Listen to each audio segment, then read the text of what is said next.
Hello, and welcome back to another chapter of Advanced Pharmacology. Today we're discussing Chapter 39, the drugs for hypertension. Hypertension is a common chronic disorder that affects about 2 million American children and 67 million American adults, and more than 1 billion people worldwide. According to the World Health Organization, hypertension is the leading global risk for mortality, causing 12.8% of all human deaths. Left untreated, hypertension can lead to heart disease, kidney disease, and strokes. Conversely, a treatment program of lifestyle modifications and drug therapy can reduce blood pressure and the risk for long-term complications. However, although we can reduce symptoms and long-term consequences, we cannot cure hypertension. As a result, treatment must continue lifelong, making non-adherence a significant problem. Despite advances in management, hypertension remains untreated. Among Americans with the disease, only 74% undergo treatment, and only 48% take sufficient medication to bring their blood pressure under control. In 2014, the Journal of the American Medical Association issued revised clinical guidelines on hypertension. This document is titled the 2014 Evidence-Based Guideline for the Management of High Blood Pressure in Adults, a report from the panel members appointed to the 8th Joint National Committee. This is pretty much the updated version of the Joint National Committee that formed the number 7 back in 2003. So, important changes do include the creation of similar treatment goals for all hypertensive populations and the introduction of new blood pressure thresholds for pharmacologic treatment of hypertension.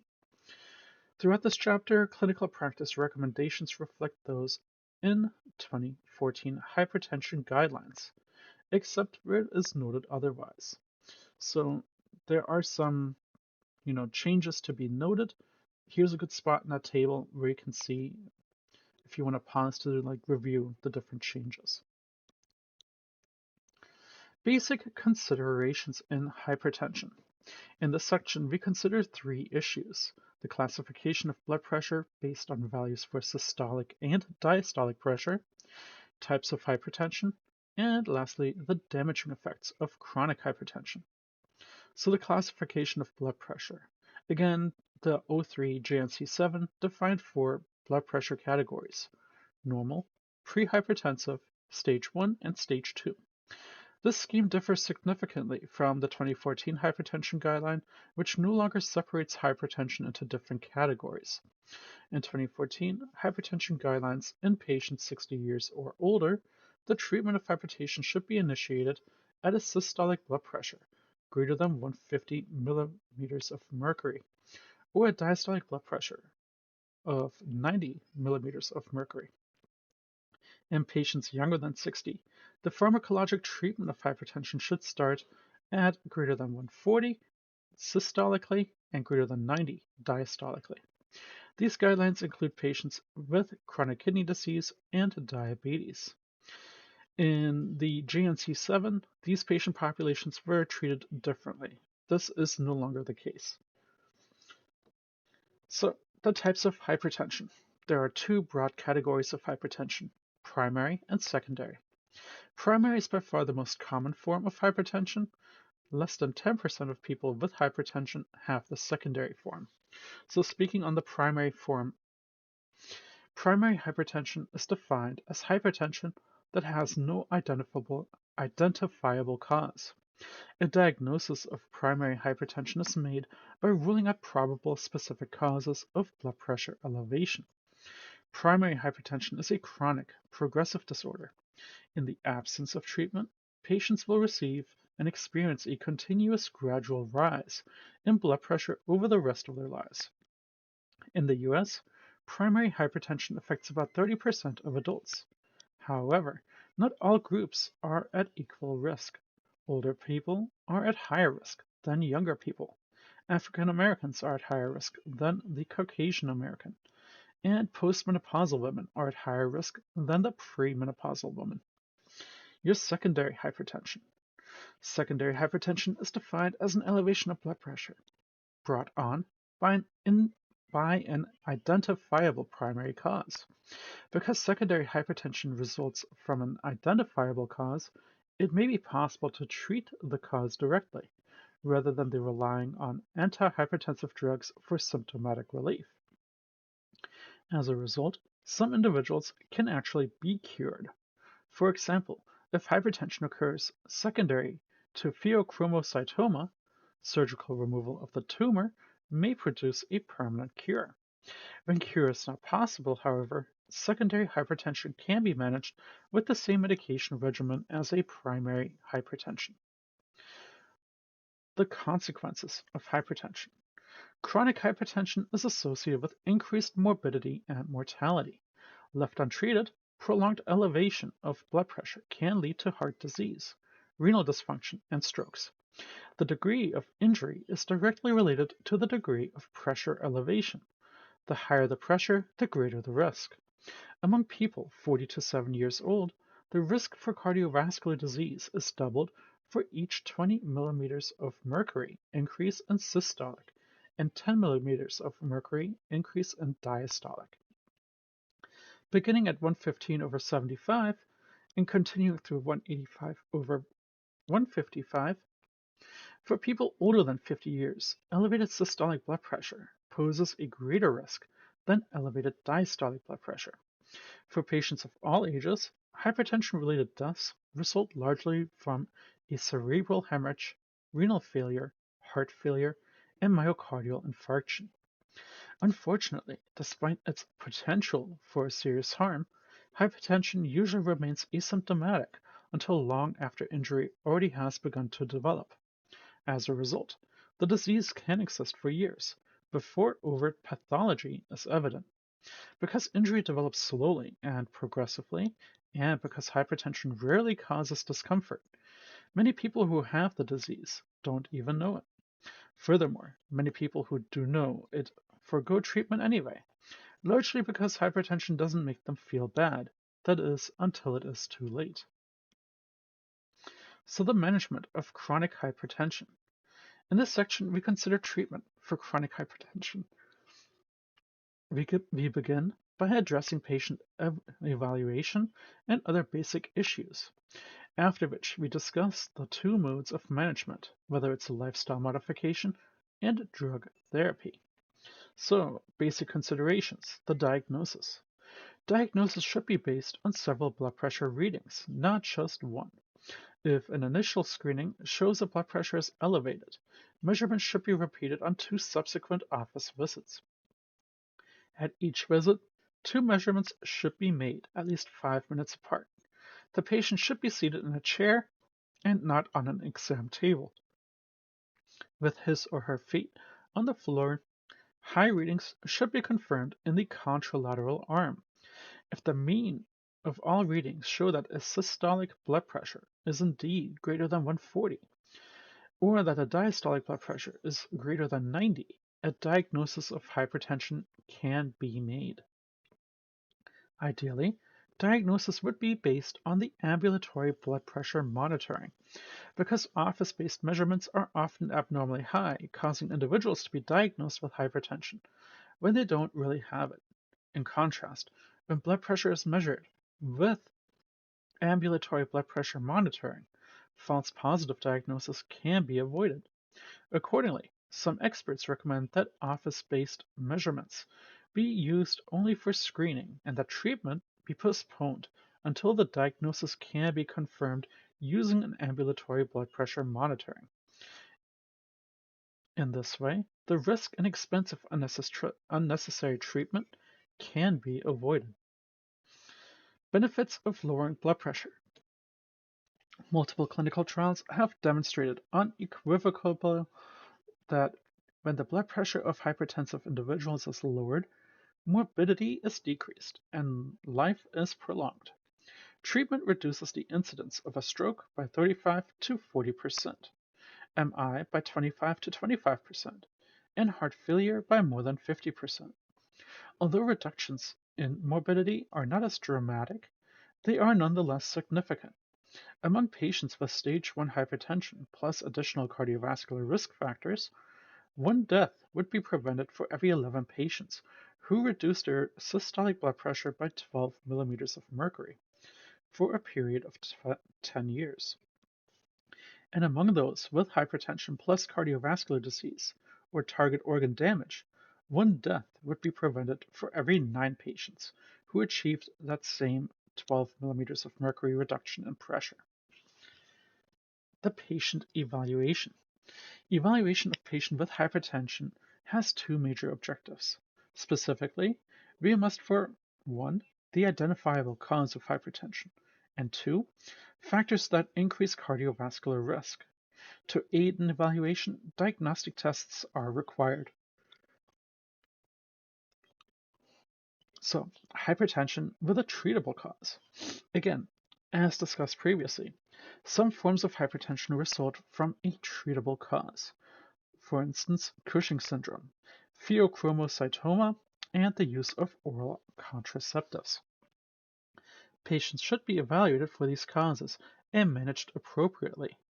In many cases, direct treatment of the underlying cause can control blood pressure, eliminating the need for further antihypertensive therapy. Factors that increase cardiovascular risk. Two types of factors: existing target organ damage and major cardiovascular risk factors increase the risk for cardiovascular events in people with hypertension. When these factors are present, aggressive therapy is indicated. Accordingly, to select appropriate interventions, we must identify patients with the following type of target organ damage. So, for instance, heart disease, left ventricular hypertrophy, angina, prior myocardial infarctions, prior coronary revascularization, heart failure, strokes, or transient ischemic attacks, chronic kidney disease, peripheral artery disease, retinopathy. We must also identify patients who have the following risk factors that can contribute to major cardiovascular risk. So, cigarette smoking, inactivity physically, dyslipidemia or hyperlipidemia, diabetes, microalbuminuria, advancing age, meaning 55 years or older for men, and 65 years or older for women, and a family history of premature cardiovascular disease. So what kind of diagnostic tests can we provide? Well, the following tests should be done in all patients: EKGs, complete urinalysis, an H&H or hemoglobin and hematocrit, and blood levels of sodium, potassium, calcium, creatinine, glucose, uric acid, triglycerides, and cholesterol, which is your total low-density lipoprotein and high-density lipoprotein cholesterol. Treatment goals.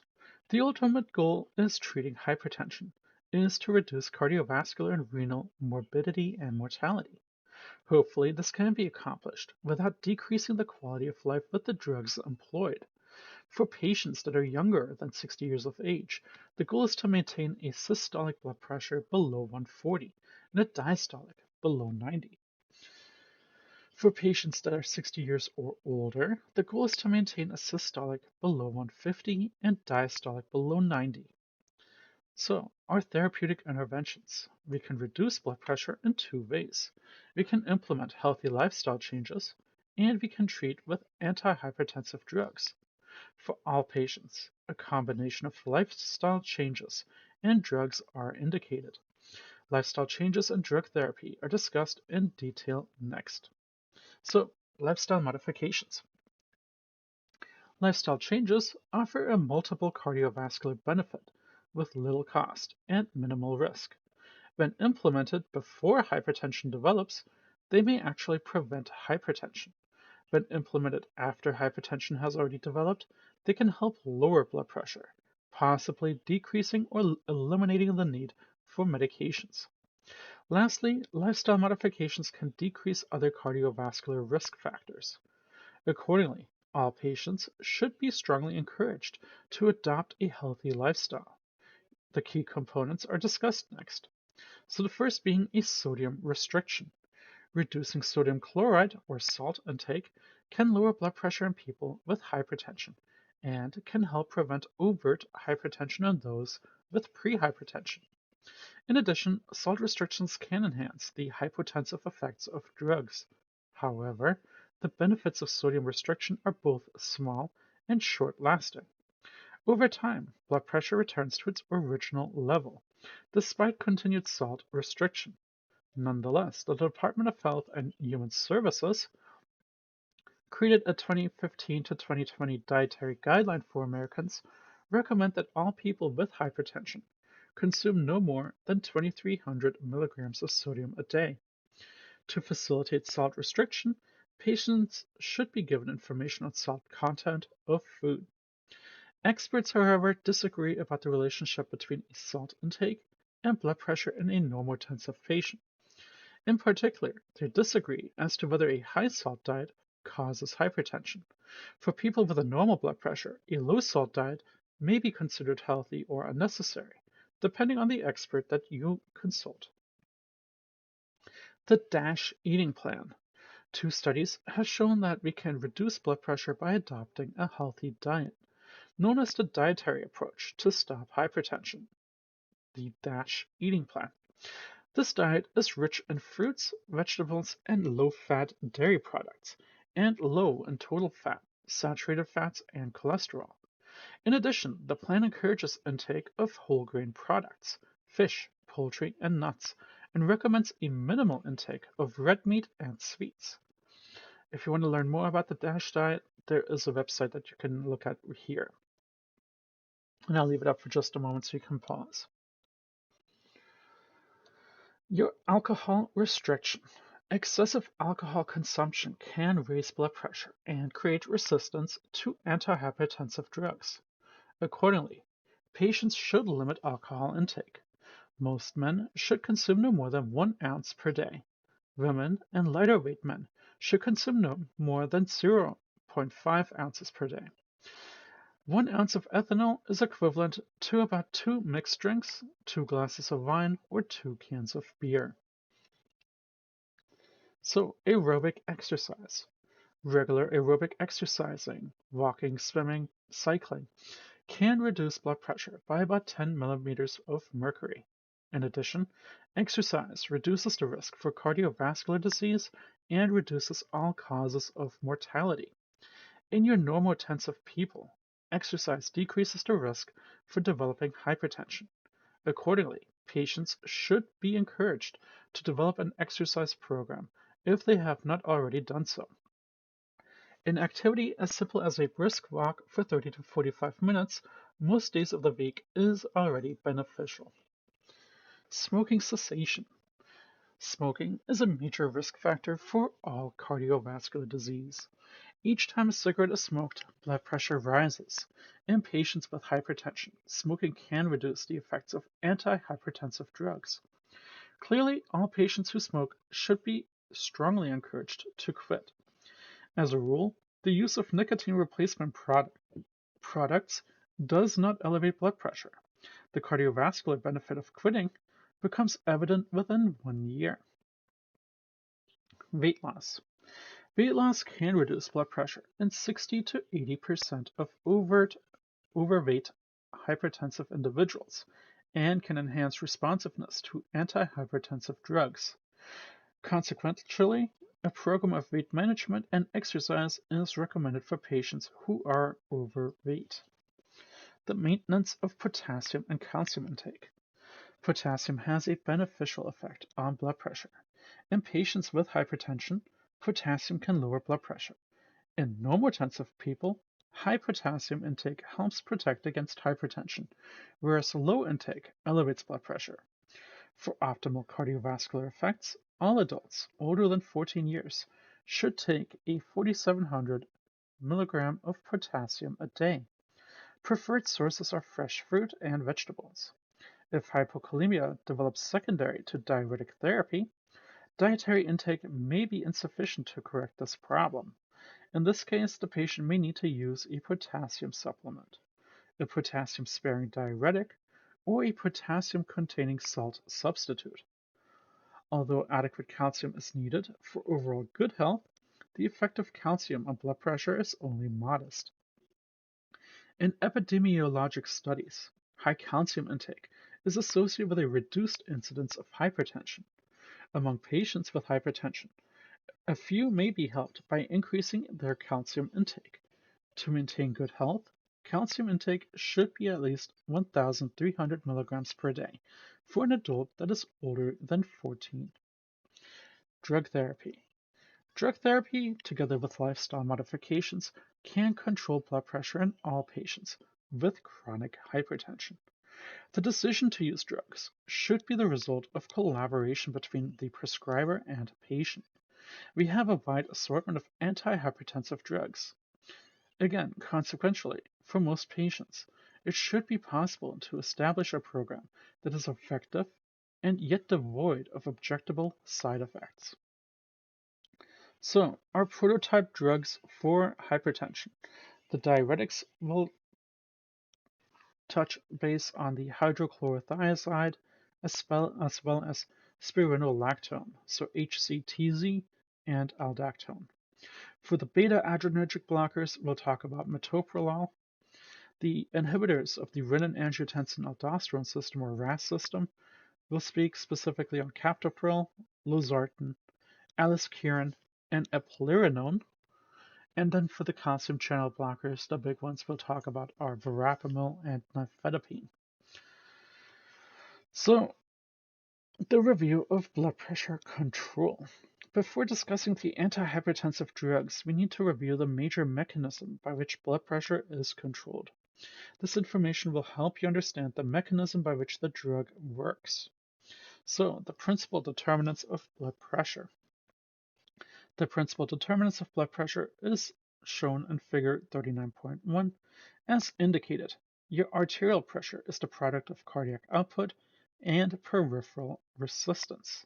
An increase in either will increase their blood pressure. So, cardiac output. Cardiac output is influenced by four factors: heart rate, myocardial contractility, blood volume, and venous return of the blood to the heart.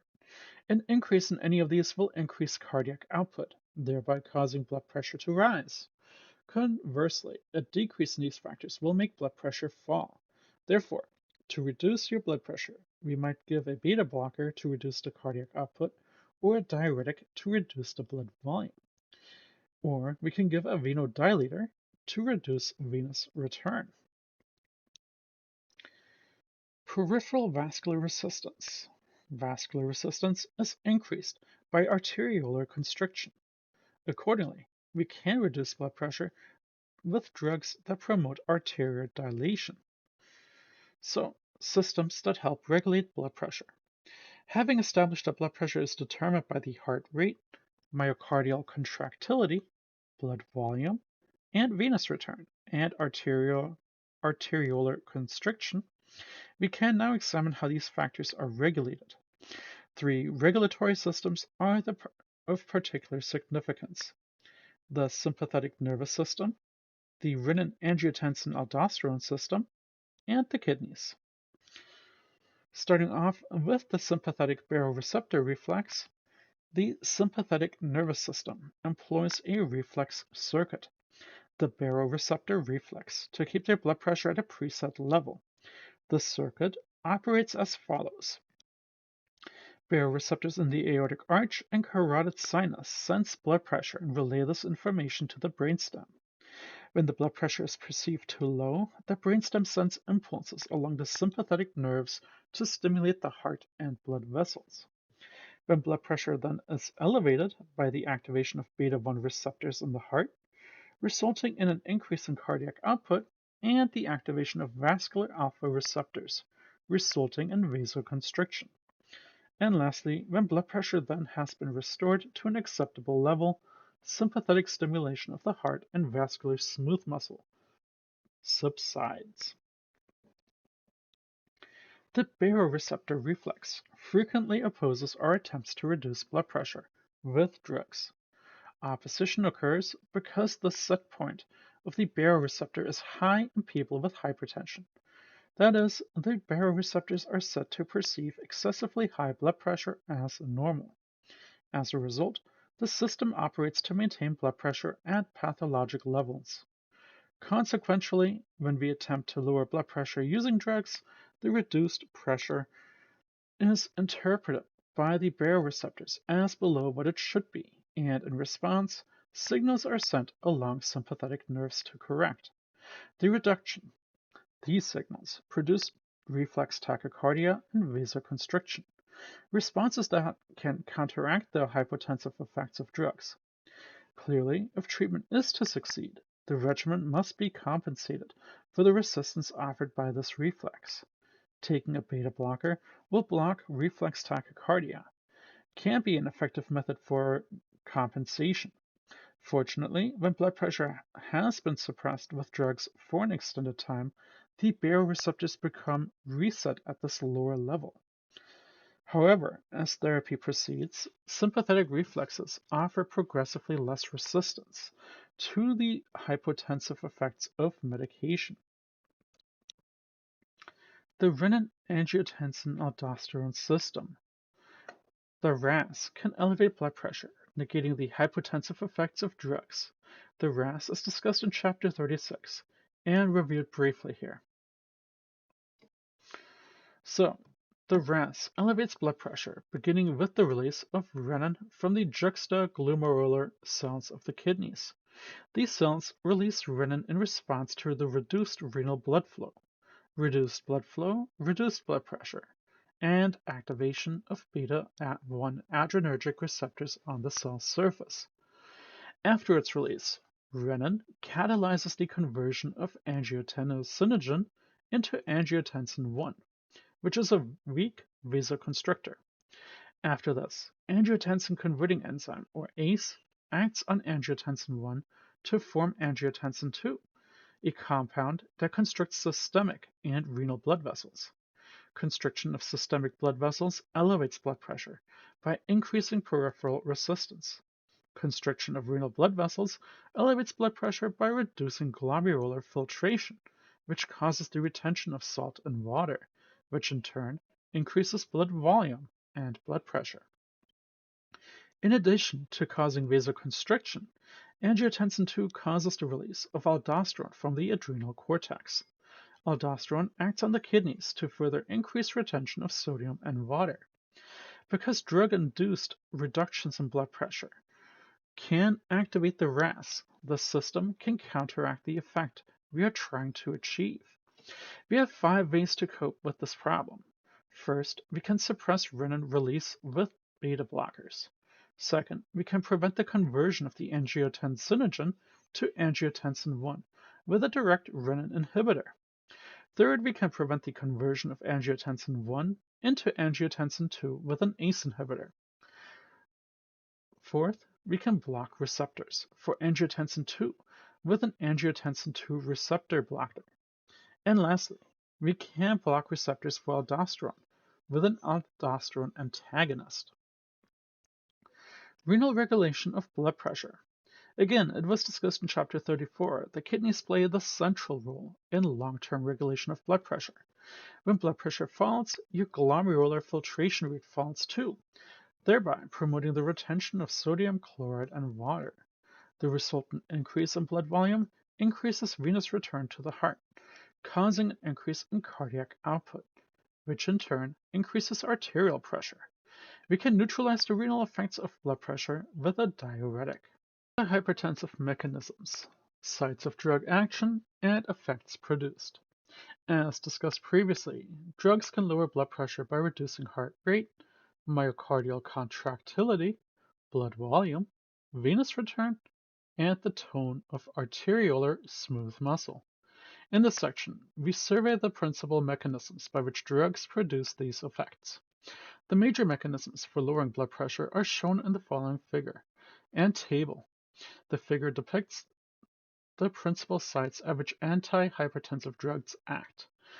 The table shows the effects elicited when drugs act at these sites.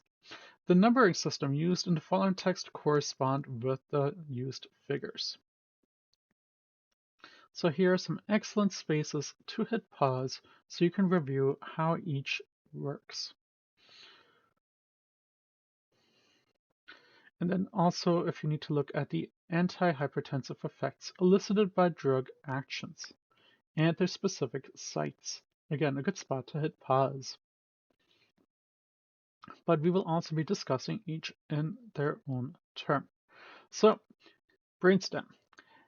Antihypertensive drugs acting in the brainstem suppress sympathetic outflow to the heart and blood vessels, resulting in decreased heart rate, decreased myocardial contractility, and vasodilation.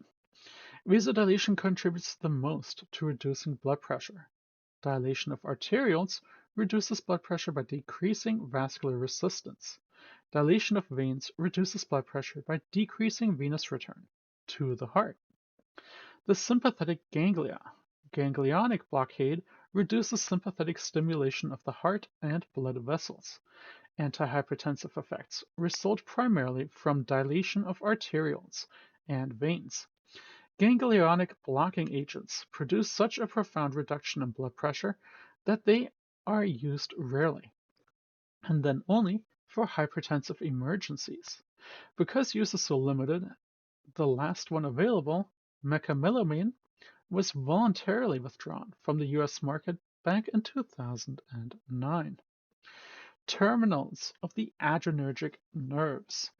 Antihypertensive agents that act at adrenergic nerve terminals decrease the release of norepinephrine, resulting in a decreased sympathetic stimulation of the heart and blood vessel.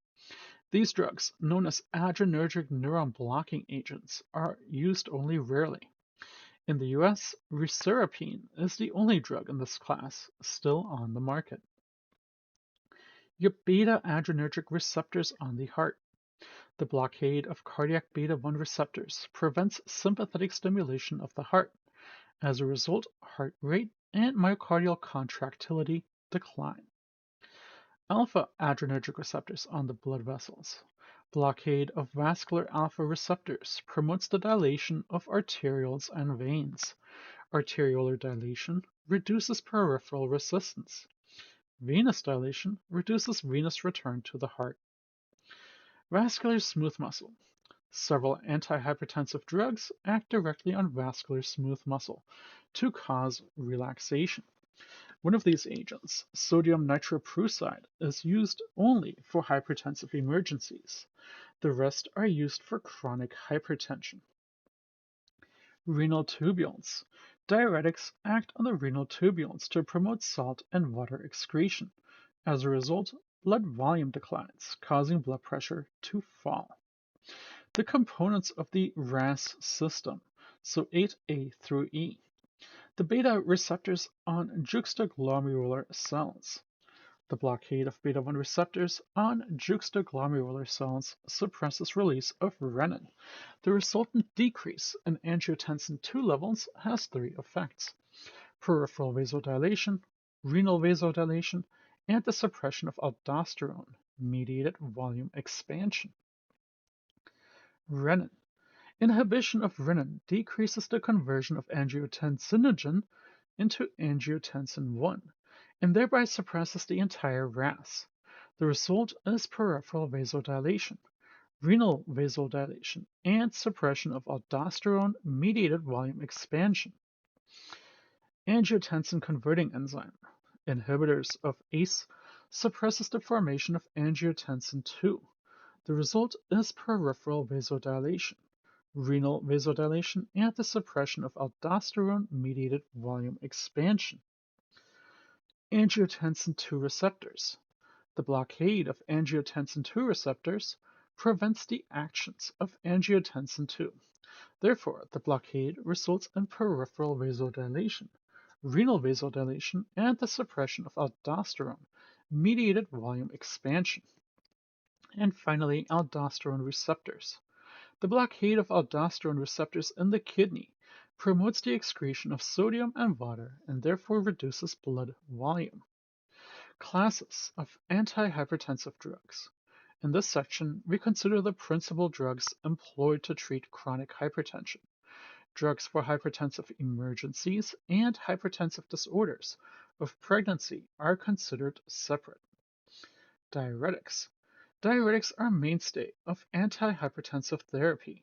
These drugs reduce blood pressure when used alone, and they can enhance the effects of other hypotensive drugs. The basic pharmacology of diuretics is discussed in Chapter 35. The thiazide diuretic.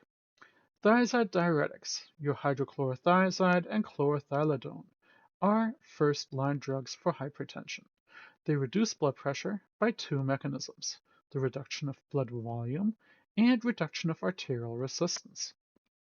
Reduced blood volume is responsible for initial antihypertensive effects. Reduced vascular resistance develops over time and is responsible for long-term antihypertensive effects. The mechanism by which thiazides reduce vascular resistance has not been determined. Of the thiazides available, hydrochlorothiazide is used most widely. In fact, hydrochlorothiazide is used more widely than any other antihypertensive drug. Nonetheless, other thiazides, especially chlorothalidone, may be more effective. The principal adverse effect of thiazides is hypokalemia. This can be minimized by consuming potassium-rich foods and using a potassium supplement or a potassium-sparing diuretic. Other side effects include dehydration, hyperglycemia, and hyperuricemia. Thiazides are superior to calcium channel blockers and ACE inhibitors when it comes to monotherapy, and therefore are the preferred medication of choice. Loop diuretics. Loop diuretics such as Lasix produce a much greater diuresis than the thiazide. For most individuals with chronic hypertension, the amount of fluid loss that loop diuretics can produce is greater than the needed or even desired. Consequently, loop diuretics are not used routinely for hypertension. Rather, they are reserved for patients who need greater diuresis than can be achieved with thiazides. Patients also with a low GFR, because thiazides won't work when the GFR is low. Like thiazides, loop diuretics lower blood pressure by reducing blood volume and promoting vasodilation. Most adverse effects are like those of the thiazides: hypokalemia, dehydration, hyperglycemia, and hyperuricemia. In addition, loop diuretics can cause hearing loss. Potassium-sparing diuretics. The degree of diuresis induced by potassium-sparing agents is small, so consequentially, these drugs have only modest hypotensive effects. However, because of their ability to conserve potassium, these drugs can play an important role in an antihypertensive regimen. Specifically, they can balance potassium loss caused by thiazides or loop diuretics. The most significant adverse effect of the potassium-sparing agent is hyperkalemia. Because of the risk for hyperkalemia, potassium-sparing diuretics must not be used in combination with one another or with potassium supplements. Also, they should not be used routinely with ACE inhibitors, ARBs, or aldosterone antagonists, all of which promote significant hyperkalemia. Your sympatholytics. Sympatholytic drugs suppress the influence of the sympathetic nervous system on the heart, blood vessel, and other structures. These drugs are used widely for hypertension. There are 5 subcategories of sympathetic drugs: your beta blockers, alpha beta blockers, centrally acting alpha 2 agonists, and finally adrenergic neuron blockers. So, beta-adrenergic blockers, like the thiazides, beta blockers, such as metoprolol, are widely used antihypertensive drugs. However, despite their efficacy and frequent use, the exact mechanism by which they reduce blood pressure is somewhat uncertain. Beta blockers are less effective in black people than in whites. The beta blockers have at least 4 useful actions in hypertension. One being the blockade of certain beta-1 receptors decreases heart rate and contractility, thereby causing cardiac output to decline. Secondly, beta blockers can suppress reflex tachycardia caused by vasodilation.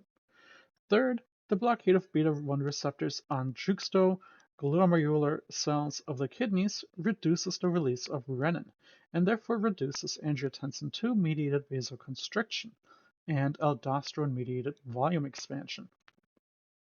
Fourth, long-term use of beta blockers reduces peripheral vascular resistance by a mechanism that is still yet unknown. This action could readily account for most of the antihypertensive effect. Third, beta blockers have an intrinsic sympathomimetic activity. Pindolol, penbutylol, and isobutylol, that is, they can produce mild activation of beta receptors, while blocking receptor activation by strong agonists. As a result, heart rate at rest is slowed less than any other beta blocker. Accordingly, if the patient develops symptomatic bradycardia with another beta blocker, switching to one of these may help. Beta blockers can produce several adverse effects. The blockade of cardiac beta-1 receptors can produce bradycardia, decreased atrioventricular conduction, and reduced contractility.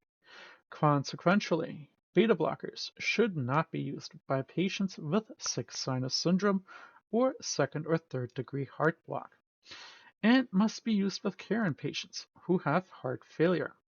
The blockade of beta-2 receptors in the lung can promote bronchoconstriction. Accordingly, beta blockers should be used with caution in patients with asthma. If an asthmatic individual must use a beta blocker, beta-1 selective agents, metoprolol, should be used. Beta blockers can mask signs of hypoglycemia and therefore must be used with caution in patients who have diabetes. Potential side effects of beta blockers include depression, insomnia, bizarre dreams, and sexual dysfunction. However, a review of older clinical trials has shown that the risk is small or non-existent. The basic pharmacology of a beta blocker is discussed in Chapter 14.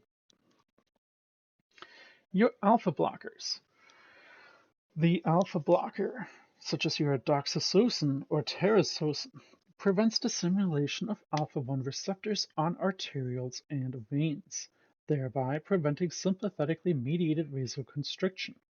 The resultant vasodilation produces both peripheral resistance and venous return to the heart.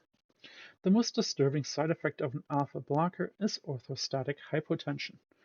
Hypotension can be especially severe with the initial dose. Significant hypotension continues with subsequent doses, but is less profound. The American College of Cardiology recommends that alpha blockers not be used as a first-line therapy for hypertension.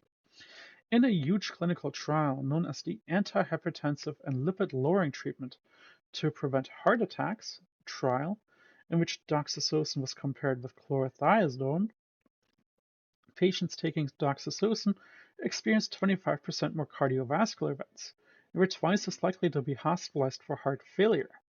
It's not entirely clear whether doxazosin increased that cardiovascular risk or that chlorothiazide decreased it. Either way, the diuretic is clearly preferred to the alpha blocker. The basic pharmacology of an alpha blocker is going to be discussed in Chapter 14. Alpha-beta blockers, so your carvedilol and labetalol. Both medications are unusual in that they can block alpha-1 receptors as well as the beta receptors. Blood pressure reduction results from the combination of actions. The alpha-1 blockade promotes the dilation of arterioles and veins. The blockade of cardiac beta-1 receptors reduces the heart rate and contractility. And the blockade of beta-1 receptors on the juxtaglomerular cells suppresses the release of renin. Presumably, these drugs also share the ability of other beta blockers to reduce peripheral vascular resistance. Like other non-selective beta blockers, labetalol and carvedilol can exacerbate bradycardia, AV heart blocks, and asthma. The blockade of venous alpha-1 receptors can produce postural hypotension. Centrally acting alpha-2 agonists. As discussed in Chapter 15, these drugs, such as clonidine and methyldopa, act within the brainstem to suppress sympathetic outflow to the heart and blood vessels. The result is vasodilation and a reduced cardiac output, both of which help lower blood pressure. All central alpha 2 agonists can cause dry mouth and sedation. In addition, clonidine can cause severe rebound hypertension if treatment is abruptly discontinued. Additional adverse effects of methyldopa are hemolytic anemia and potential liver disorders. The direct-acting vasodilators, so hydralazine and minoxidil. Hydralazine and minoxidil reduce blood pressure by promoting the dilation of arterioles. Neither drug causes significant dilation of veins. Because venous dilation is minimal, the risk for orthostatic hypotension is considered low. With both drugs, lowering of blood pressure may be followed by reflex tachycardia, renin release, and fluid retention. Reflex tachycardia and the release of renin can be prevented with a beta blocker. Fluid retention can be prevented with a diuretic. The most disturbing adverse effects of hydralazine is a syndrome resembling systemic lupus erythematosus. Fortunately, the reaction is rare at recommended doses. If an systemic lupus erythematosus reaction occurs, hydralazine should be withdrawn. Hydralazine is considered a third-line drug for chronic hypertension. A less serious effect is excessive hair growth. Because of its capacity for significant side effects, minoxidil is not used routinely for chronic hypertension. Instead, the drug is reserved for patients with severe hypertension that has not responded to any kind of safer drug.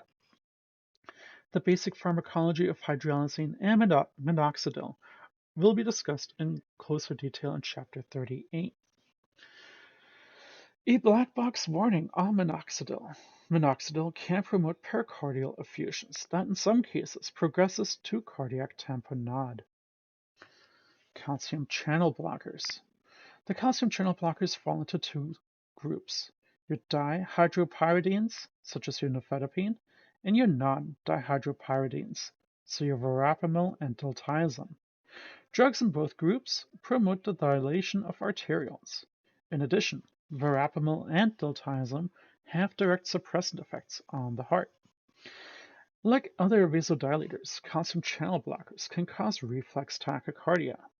This reaction is greatest with the dihydropyridines and minimal with verapamil and diltiazem.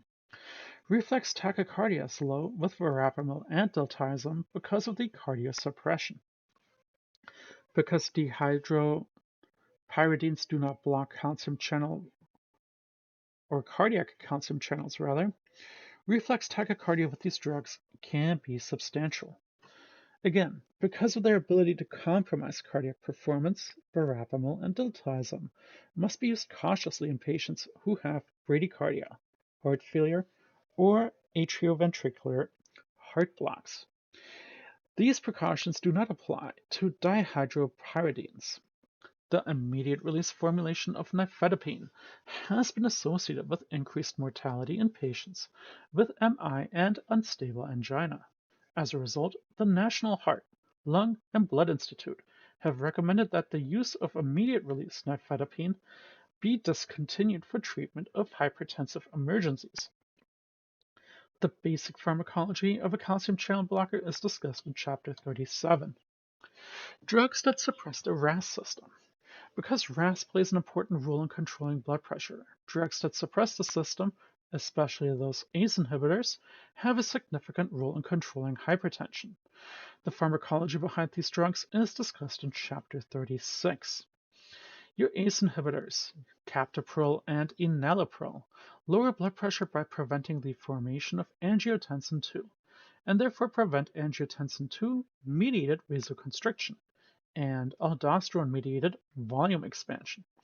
In hypertensive diabetic patients with renal damage, these actions slow progression of kidney injury. Like beta blockers, ACE inhibitors are less effective in African Americans than in Caucasians. The principal adverse effects are persistent cough, first dose hypotension, angioedema, and hyperkalemia. Because of the risk of hyperkalemia, combined use with a potassium supplement or potassium-sparing diuretic should be avoided. The black box warning on angiotensin-converting enzyme inhibitors. ACE inhibitors can cause serious fetal harm. Therefore, during the second and third trimester of pregnancy, the medication should not be given to pregnant women. ACE inhibitors, along with ARBs and DRIs, are the only antihypertensive drugs specifically contraindicated during pregnancy. Angiotensin II receptor blockers. ARBs lower blood pressure in much of the same way as an ACE inhibitor. Like ACE inhibitors, ARBs prevent the angiotensin II mediated vasoconstriction and release of aldosterone. The only difference is that ARBs do not do so by blocking the actions of angiotensin II, whereas ACE inhibitors block the formation of angiotensin II. Both groups lower blood pressure to the same extent. In contrast to ACE inhibitors, ARBs have a low incidence of inducing a cough or significant hyperkalemia, but they do have effects on angioedema. The black box warning on angiotensin II receptor blockers. ARBs can cause fetal harm and must not be used during pregnancy. Direct renin inhibitors, or DRIs. DRIs act directly on renin to inhibit conversion of angiotensinogen into angiotensin I. As a result, DRIs can suppress the entire RAS. At this time, only one DRI, aliskiren, is available. Antihypertensive effects equal those of ACE inhibitors, ARBs, and calcium channel blockers. Compared with ACE inhibitors, aliskiren causes less hyperkalemia, cough, or angioedema, but poses a similar risk for fetal harm. In addition, aliskiren causes diarrhea in about 2.3% of patients. Also, in patients with type 2 diabetes, the use of aliskiren has been demonstrated an increased incidence of renal impairment, hypotension, and hyperkalemia. Because of these findings, the use of aliskiren is contraindicated in a patient who has diabetes, who is also taking an ACE inhibitor or an ARB. There are conflicting data regarding the reduction of stroke, kidney failure, or MI with the use of aliskiren. Accordingly, until experience with the drug is more extensive, other antihypertensives should be considered first. So the black box warning on DRIs are similar to ACE inhibitors or ARBs that they can cause fetal harm, so they shouldn't be employed when a woman is pregnant. Your aldosterone antagonist. Aldosterone antagonists lower blood pressure by promoting renal excretion of sodium and water. Only two agents are available, eplerenone and spironolactone, both of which promote renal retention of potassium and therefore pose a risk for hyperkalemia. They should not be given to patients with existing hyperkalemia and should not be combined with a potassium-sparing diuretic or potassium supplements. Combination use with an ACE inhibitor, ARB, or DRI is permissible, but must be done with caution. Aldactone is discussed further in Chapter 35, and eplerenone is discussed in Chapter 36. The fundamentals of hypertension drug therapy. The treatment algorithm. The basic approach for treating hypertension was established again with the new 2014 guideline to the Journal of the American Medical Association, and again can be found here on this website by the JAMA network. As shown in the algorithm at this link, lifestyle changes should be instituted first. If these fail to lower blood pressure enough, drug therapy should be initiated, and the lifestyle changes should continue. Treatment often begins with a single drug. If needed, another drug may be added or substituted if the medication isn't tolerated well. However, before another drug is considered, possible reasons for failure of the initial drug should be considered and assessed. Among these are sufficient issues such as insufficient dosage, poor adherence, excessive salt intake, and the presence of a secondary hypertension. If treatment with two drugs is still unsuccessful, a third or even fourth can be added. Initial drug selection. The initial drug selection is determined by the presence or absence of compelling indication, defined as a comorbid condition for which a specific class of antihypertensive drugs has been shown to improve their outcome. Initial drugs for patients with or without compelling indications are discussed next. Patients with compelling indications. For initial therapy, in the absence of a compelling indication, a thiazide diuretic is currently recommended for most patients. This preference is based on long-term controlled trials, showing conclusively that thiazides can reduce morbidity and mortality in hypertensive patients, and are well tolerated and inexpensive too. Other options for initial therapy include an ACE inhibitor, ARB, and calcium channel blocker, equal diuretics in their ability to lower blood pressure. However, they may not be as effective at reducing morbidity and mortality. Accordingly, these drugs should be reserved for special indications and for patients who have not responded to thiazides. Certain other alternatives, centrally acting sympatholytics and direct acting vasodilators, are associated with a high incidence of adverse effects and therefore are well not suited for the initial monotherapy. One last alternative, your alpha 1 blockers, are no longer recommended as the first line therapy. Again, as noted, when the alpha blocker doxazosin was compared with the diuretic chlorothiazidone, doxazosin was associated with a much higher incidence of adverse cardiovascular events. Patients with compelling indications. For patients with hypertension, plus certain comorbid conditions, there is a strong evidence that specific antihypertensive drugs can reduce morbidity and mortality. Drugs shown to improve outcomes for 6 comorbid conditions are indicated in the following table. Clearly, these drugs should be used for initial therapy. If needed, other antihypertensive agents may be added to the regimen. Management of hypertension in patients with diabetes and renal disease, two specific comorbid conditions, will be discussed further under individualizing therapy. So here's an excellent spot to hit pause so you can familiarize yourself with what is the best option for certain comorbid conditions. Adding drugs to the regimen. The rationale for drug selection. When using 2 or more drugs to treat hypertension, each drug should come from a different class. That is, each drug should have a different mechanism of action. In accord with this guideline, it would be appropriate to combine a beta blocker, a diuretic, and a vasodilator, because each lowers blood pressure in a different mechanism.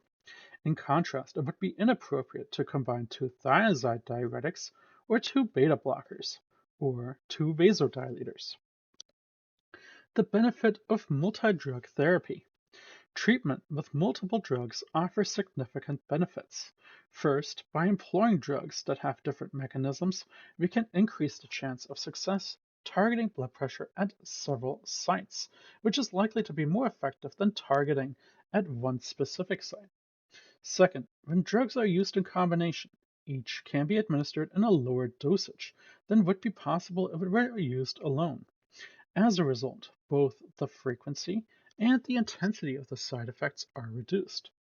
Third, when proper combinations are selected, one agent can offset the adverse effects of another. For example, if a vasodilator is used alone, reflex tachycardia is likely.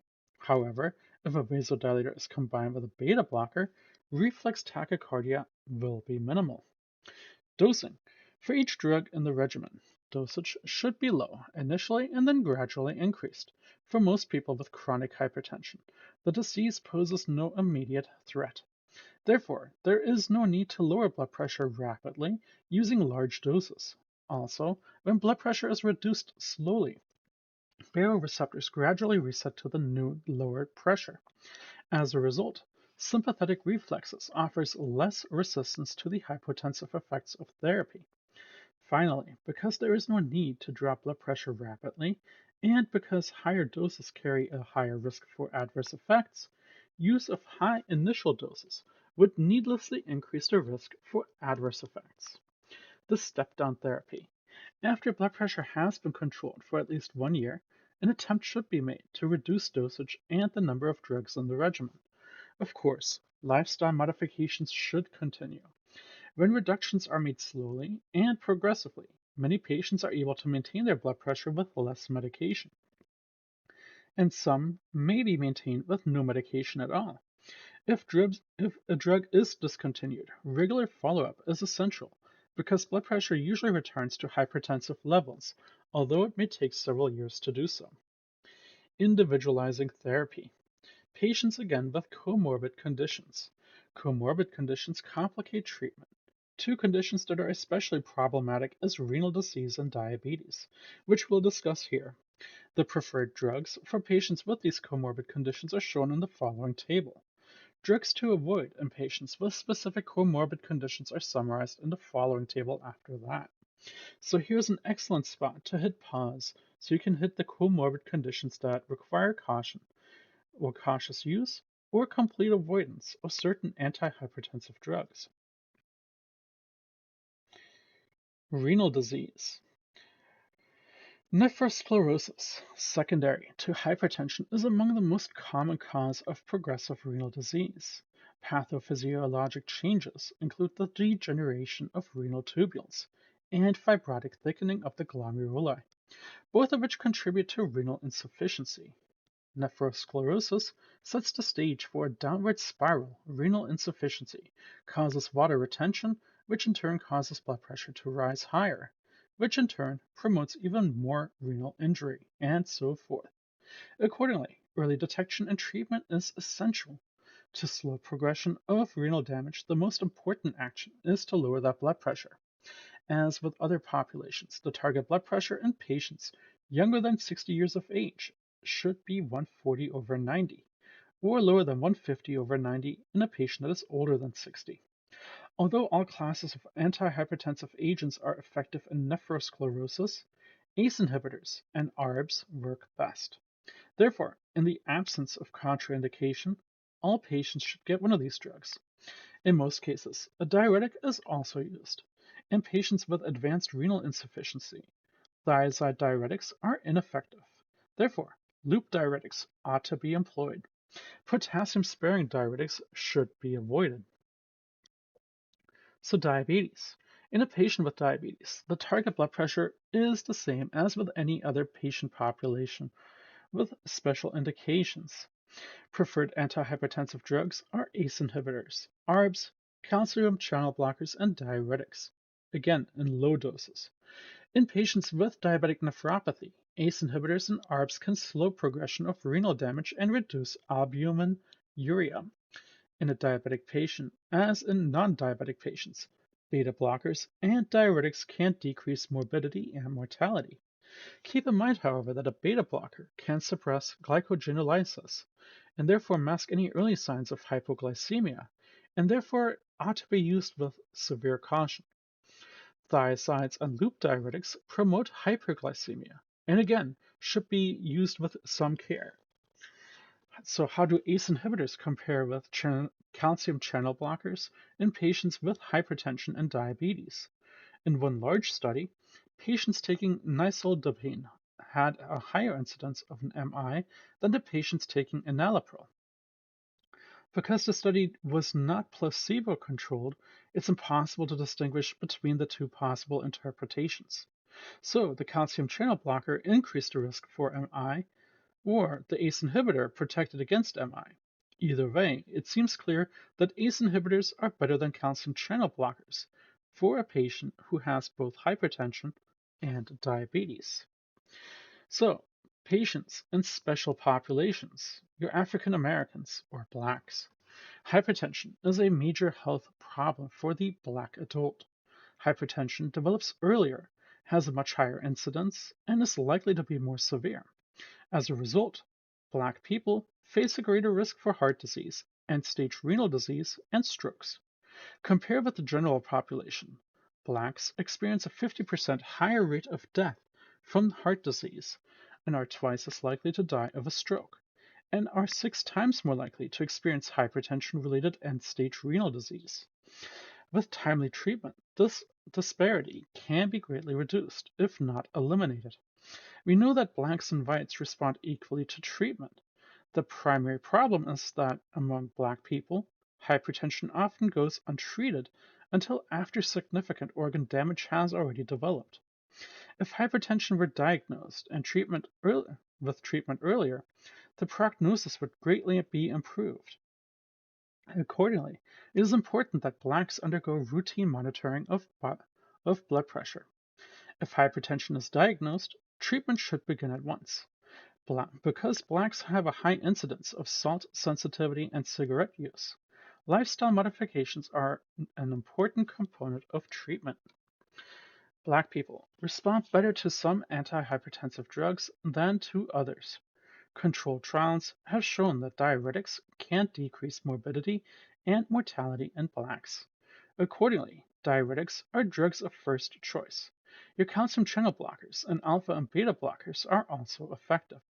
In contrast, monotherapy with a beta blocker or ACE inhibitor is less effective in blacks than in whites. Nonetheless, beta blockers and ACE inhibitors should be used if they are strongly indicated for a comorbid condition.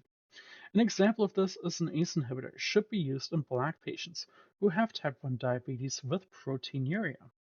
Also, ACE inhibitors should be used in patients with hypertensive nephrosclerosis, a condition for which ACE inhibitors are superior to calcium channel blockers. Again, when blood pressure cannot adequately be controlled with a single drug, several two-drug combinations are recommended. An ACE inhibitor plus a thiazide diuretic, or an ACE inhibitor plus a calcium channel blocker, and a beta blocker plus a thiazide.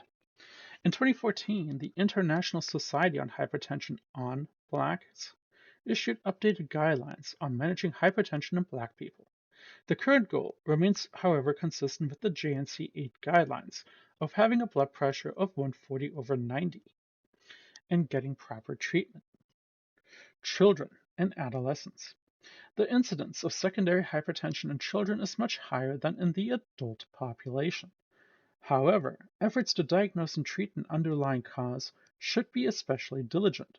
For children with primary hypertension, treatment is the same as for an adult, although doses are lower and should be adjusted with care. Because ACE inhibitors and ARBs can cause fatal harm, they should be avoided in girls who are sexually active or pregnant. The older adult. By the age of 65, most Americans have hypertension. Furthermore, high blood pressure in this group almost always presents as an isolated systolic hypertension. Your diastolic blood pressure is usually normal or low. The good news, as shown in hypertension in the very elderly trial, is that treatment can reduce the incidence of heart failure, fatal strokes, and all-cause mortality. The bad news is that most people are not treated. The new 2014 guidelines advocates for the target blood pressure of less than 150 over 90 in patients 60 years or older. This differs from the 2011 ACC American Heart Association Experts Consensus document on treatment of hypertension in people 65 and older, for whom the target systolic blood pressure is 140 and for patients 65 to 79 below 145. Data supported improved outcomes with tight blood pressure control in the older adult population are lacking. Therefore, the likely reason for the change in philosophy, although the newer guidelines may be more lax, they do not serve as a substitute for clinical judgment. So here's a patient-centered care across the lifespan on hypertension. It's a good spot again to hit pause to kind of review the different age groups and the patient care concerns. Because cardiovascular reflexes are blunted in the older adults, treatment carries a significant risk of orthostatic hypotension. Accordingly, initial doses should be low, about one half of those used in the younger adult, and the dosage escalation should be done slowly. Drugs that are especially likely to cause orthostatic hypotension should be used with caution. Again, the key is to minimize adverse effects. Antihypertensive drugs can produce many unwanted effects, including hypotension, sedation, and sexual dysfunction. The fundamental strategy for decreasing side effects is to tailor the regimen to the sensitivities of the patient. Simply put, if one drug causes effects that are objectable, a more acceptable drug should be substituted. The best way to identify unacceptable responses is to encourage patients to report them. Adverse effects caused by exacerbation of comorbid diseases are both predictable and avoidable. We know, for example, that beta blockers can intensify an AV block, and therefore should not be taken with patients who have these disorders. Other conditions that can be aggravated by antihypertensive drugs are listed in the following table 39.4. To help avoid drug-disease mismatching, the medical history should identify all comorbid conditions. With this info, the prescriber can choose drugs that are least likely to make the comorbid condition worse. High initial doses and rapid dosage escalation can increase the incidence and severity of adverse effects. Again, accordingly, doses should be low at first and then gradually increase. Remember, there's no need to reduce blood pressure rapidly. Therefore, large initial doses that can produce a rapid fall in blood pressure, but also produce adverse side effects, ought to be avoided.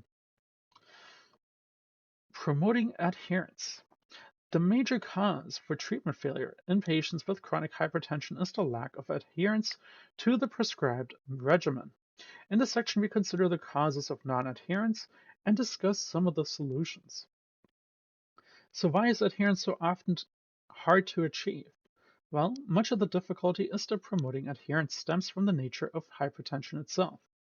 Again, hypertension is a chronic, slowly progressing disease that, throughout much of its course, is devoid of all overt symptoms. So, because symptoms are absent, it can be difficult to convince a patient that they are ill and need treatment. In addition, because there are no symptoms to relieve, drugs cannot produce an obvious therapeutic response. In the absence of such a response, it can be difficult for patients to believe that their medication is even doing anything. Because hypertension progresses very slowly, the disease tends to encourage procrastination. For most people, the adverse effects of hypertension will not become manifested for several years. Realizing this, patients may reason, granted incorrectly, that they can postpone therapy without significant increased risk. The negative aspect of treatment also contributes to the non-adherence. Antihypertensive regimens can be complex and expensive. In addition, treatment must continue lifelong. Therefore, antihypertensive drugs can cause a number of adverse effects, ranging from sedation to hypotension to impaired sexual function. It's difficult to convince a patient who is feeling good to take a drug that may make them feel worse. Some people may decide that exposing themselves to the negative effects of therapy today is paying too high a price to avoid the adverse consequences of hypertension at some indefinite time in the future. So, how can we promote adherence at that point? Well, key part is patient education. Adherence requires motivation, and patient education can help provide it. Patients should be taught about the consequences of hypertension and the benefit of treatment. Because hypertension does not cause discomfort, it may not be clear to patients that their condition is indeed serious. Patients must be helped to understand that if left untreated, hypertension can cause heart disease, kidney disease, strokes. In addition, patients should be appreciate that with proper therapy, the risk for these long-term complications can be minimized, resulting in a longer and healthier life. Finally, patients must understand that drugs do not cure hypertension. They only control the symptom. Therefore, the treatment to be effective, medication must be taken lifelong. So, monitoring your blood pressure, patient education. Patients should be taught the goal of treatment, and that's to maintain their blood pressure below 140 over 90 or 150 over 90, respectively, of age. And they should be taught to monitor and record that blood pressure regularly.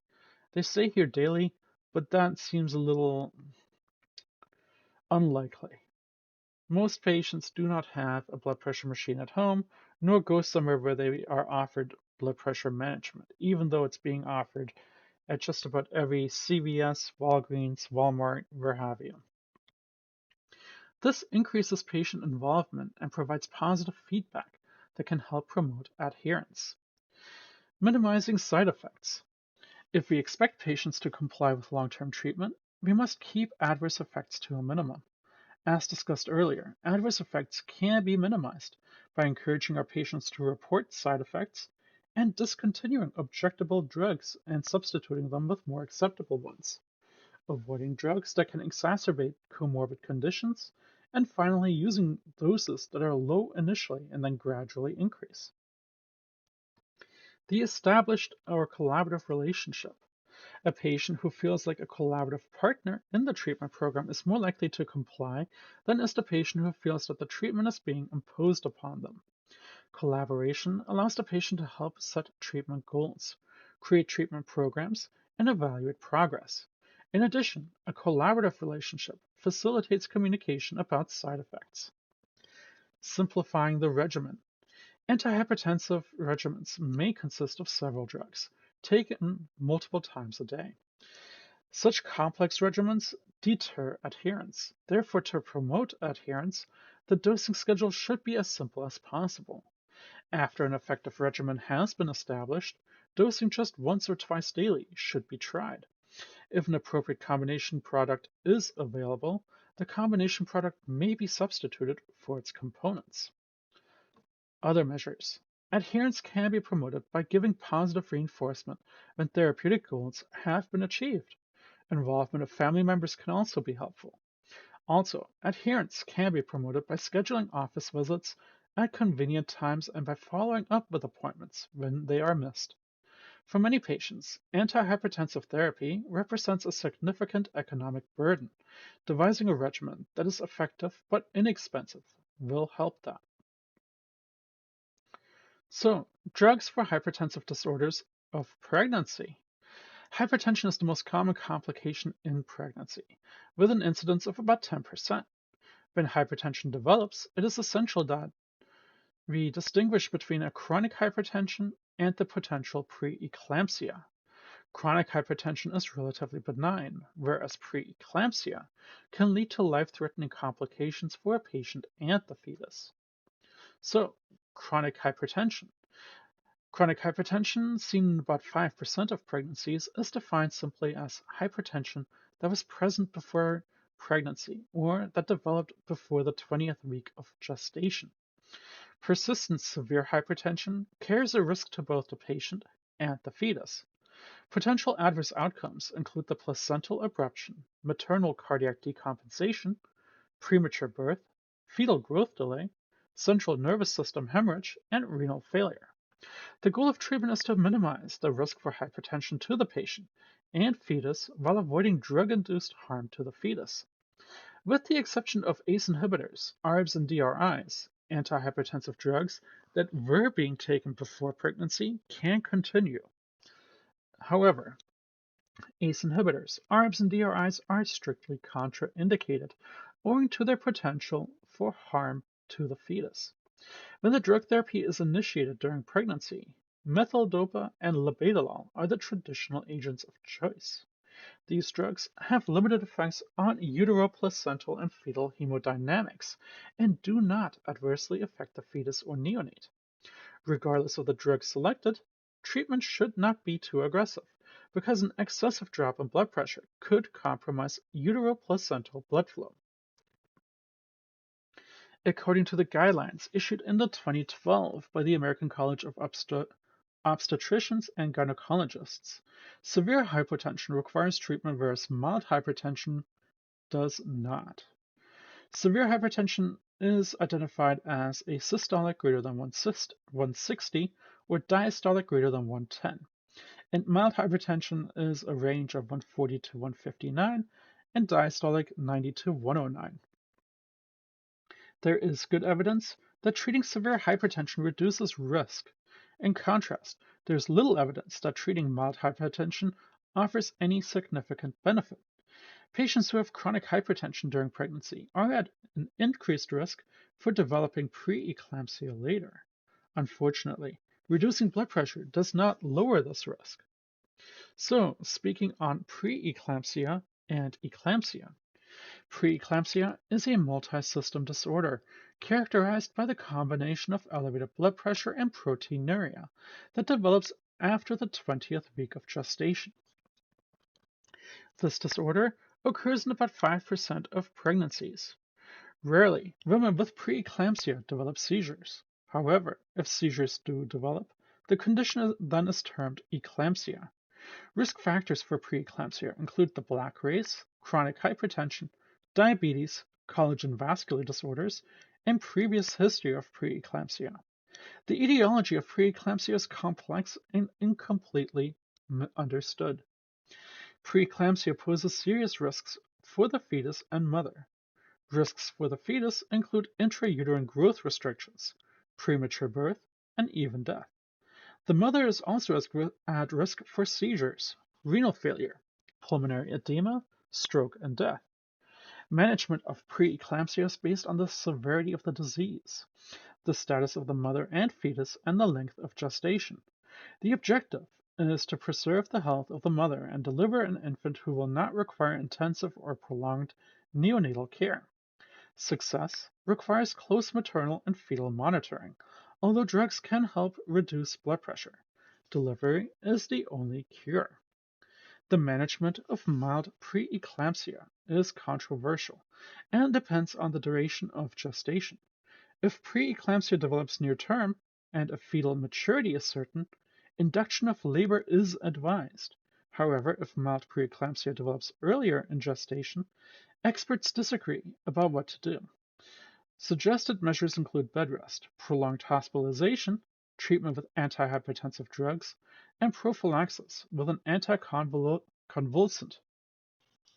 Studies to evaluate these strategies, however, have generally failed to demonstrate benefits from any of them, including the treatment with an antihypertensive drug.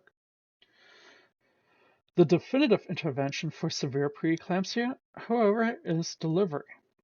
Again, however, making the choice to induce labor presents with dilemmas. Because preeclampsia can deteriorate rapidly, with grave consequences again for both the patient and the fetus, immediate delivery is recommended. If the fetus is not sufficiently mature, however, immediate delivery can threaten its life. Do we deliver the fetus immediately, which would eliminate risk for the patient, but present a serious risk for the fetus? Or do we postpone delivery, which would reduce the risk for the fetus, but greatly increase the risk for the patient? If the patient elects to postpone delivery, then blood pressure can be lowered via medication. Because severe preeclampsia can be life-threatening, treatment must be done in a tertiary care center that permits close monitoring. The major objective is to prevent maternal cerebral complications, hemorrhages, and encephalopathy. The drug of choice for lowering that blood pressure again is labetalol. Because severe preeclampsia can evolve into eclampsia, an anti-seizure drug may be given for prophylaxis. Magnesium sulfate is the drug of choice in that scenario. In one study, prophylaxis with magnesium sulfate has reduced the risk for eclampsia by 58% and the risk of death by 45%. Dosing is the same as for treating eclampsia. If eclampsia develops, magnesium sulfate is the preferred drug for seizure control. Initial dosing consists of a 4 to 6 gram IV loading dose, followed by a continuous IV infusion of 1 to 2 grams for the next 24 hours. To ensure therapeutic effects and prevent toxicity, blood levels of magnesium, as well as the presence of patellar reflex, should be monitored. The target range for serum magnesium at that point is 4 to 7 MEq per liter, whereas our normal range is only 1.5 to 2. When started before 16 weeks of gestation, a low-dose aspirin reduces the risk for preeclampsia by about 50%. Similarly, L-arginine can also help. By contrast, several other preparations, magnesium, zinc, vitamin C, vitamin E, fish oil, and diuretics, appear to offer no protection at all. And that concludes our chapter here today. I thank you all for listening, and I'll see you at the next chapter. Till then, thank you, and goodbye.